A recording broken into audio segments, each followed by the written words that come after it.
রাশি অনুযায়ী সেরা মাস কার, 12 রাশি কোন কোন মাস আপনার সেরা, সেটা নিয়ে আজ আলোচনা করবো। ভাইটার আমি সারা বছর বার্ষিক রাশিফল দিয়েছি, মাসিক রাশিফল অবশ্যই দিচ্ছি এবং সাপ্তাহিক রাশিফলও দিচ্ছি, এবং বার্ষিক রাশিফলের সাথে কোন কোন মাস আপনার 12 রাশির জন্য ভালো হবে সেটা নিয়ে আজ আলোচনা। বড় বড় ঘটনার সাক্ষী এই জানুয়ারি থেকে ডিসেম্বর 2024 সাল। সুতরাং প্রোগ্রামটা আপনাদের জন্য যথেষ্ট মানে একটা পজিটিভ আলোচনা, পজিটিভ ডিসকাশন নিয়ে আসছি। সুতরাং ভালো করে প্রোগ্রামটা শুনুন, কাজে দেবে। কর্মের ফল সৌভাগ্য বা দুর্ভাগ্য নিয়ে আসতে পারে এই জীবনে, তবে শুধুই কর্মফলই নয়, ভাগ্য জীবনে আরো বেশ কিছু উপাদান প্রয়োজনীয়। সুতরাং এই বছরটা আমাদের ভালো মন্দ মিশে চলবে, সুতরাং সেটা নিয়ে আমরা আলোচনা করব কোন মাসটা আমাদের জন্য ভালো। মেষ রাশির জাতক জাতিকাদের জন্য 2024 সালটা একটা অত্যন্ত সৌভাগ্যমূলক বছর নিয়ে আসছে এবং গুরুত্বপূর্ণ বছর। বছরের প্রথম মাস মেষের জন্য অত্যন্ত ভালো হতে চলেছে, অর্থাৎ জানুয়ারি মাস। বছরের প্রথম মাস অর্থাৎ জানুয়ারি মাস মেষের জন্য, মেষ রাশির জাতক জাতিকাদের জন্য অত্যন্ত ভালো সময় নিয়ে আসছে। জীবনে আসবে সুখ, সমৃদ্ধি, সমস্ত কিছু নতুন করে ফিরে পাবেন এই জাতক জাতিকারা। মনের ইচ্ছা পূরণের মাস মেষ রাশির জন্য, মনের ইচ্ছা পূরণের মাস। বৃষ রাশির জন্য, বৃষ রাশির জাতক জাতিকাদের জন্য এপ্রিল মাস অত্যন্ত ভালো হতে চলেছে। নতুন উচ্চতায় জীবনটা সাজিয়ে নিতে পারবেন। কর্মজীবনে সমস্ত কিছু ভালো হবে এবার আপনার। কোন মাস বললাম? বৃষ রাশির জন্য এপ্রিল মাস। মিথুন রাশির জন্য, মিথুন রাশির জাতক জাতিকাদের জন্য দারুণ দুর্দান্ত সময় আসতে চলেছে সেপ্টেম্বর মাসটা।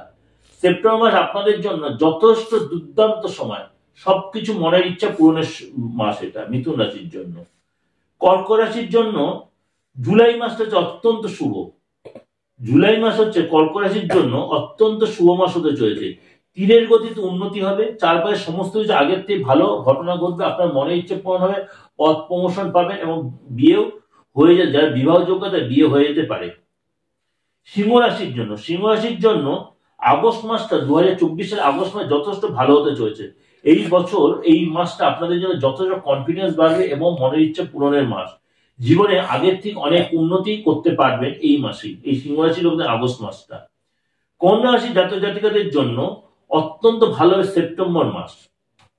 কন্যা রাশির জাতক জাতিকাদের জন্য সেপ্টেম্বর মাসটা যথেষ্ট ভালো হতে চলেছে, অত্যন্ত সাফল্যের ভরা মাস এই কন্যা রাশির জাতক জাতিকাদের জন্য। তুলা রাশির জন্য হচ্ছে অক্টোবর মাসটা যথেষ্ট ভালো হতে, সমস্ত স্বপ্ন পূরণ হবে তুলা রাশির জন্য। বৃশ্চিক রাশির জন্য হচ্ছে নভেম্বর মাস। বৃশ্চিক রাশির জন্য নভেম্বর মাসে যথেষ্ট ভালো সময়, আপনার মনের ইচ্ছা পূরণের মাস বৃশ্চিক রাশির জন্য। ধনু রাশির জন্য হচ্ছে চোখে পড়ার মতো সফলতা অর্জন করে নভেম্বর মাসটা। আত্মবিশ্বাস বা কনফিডেন্স, অর্থাৎ কনফিডেন্স যথেষ্ট আপনার হাই থাকবে, এই সময় আপনার মনের ইচ্ছা পূরণ হবে হচ্ছে নভেম্বর মাসটা ধনু রাশির জন্য। মকর রাশির জন্য যথেষ্ট ভালো হতে চলেছে জুন মাসটা। মকর রাশির যে জুন মাস যথেষ্ট ভালো হতে চলেছে। কুম্ভ রাশির জন্য যথেষ্ট ভালো হতে চলেছে হচ্ছে সেপ্টেম্বর মাসটা, যথেষ্ট ভালো হতে চলেছে। কুম্ভ রাশির জন্য সেপ্টেম্বর মাস যথেষ্ট ভালো হতে চলেছে। মীন রাশির জন্য ফেব্রুয়ারি মাসটা অত্যন্ত ভালো হতে চলেছে। মীন রাশির জন্য ফেব্রুয়ারি মাসটা অত্যন্ত ভালো হতে চলেছে এবং এই সময় আপনাদের মান সম্মান যথেষ্ট বাড়বে এবং সুসমৃদ্ধি যথেষ্ট বাড়বে। যাই হোক, এটা কিন্তু আমাদের নিজস্ব আলোচনার মাধ্যমে আপনার সাথে প্রেজেন্ট করলাম। অবশ্যই এখানে বাচ্চাটা অবশ্যই দেখা প্রয়োজন। যাদের বাচ্চাটা অবশ্যই কোনো ভালো পামিস্টকে দিয়ে আত্মা দেখিয়ে নেবে এবং নিজের নামের বিচারে রাশিচক্র বিচার করে অবশ্যই এটা একটু নিজের চিন্তা ভাবনা করে এগোতে পারেন। ভালো সুযোগ, ভালো কাজগুলো, শুভ কাজগুলো আপনারা এই মাসে কাজে লাগাতে পারেন। যাই হোক, ভালো থাকবেন, সারাটা বছর ভালো কাটুক এবং যত পারবেন লোকের কাছে শেয়ার করুন, লোকে অত বেশি এটা নিয়ে উৎসাহিত এবং অনুপ্রাণিত হয়। নমস্কার, সবাই ভালো থাকুন।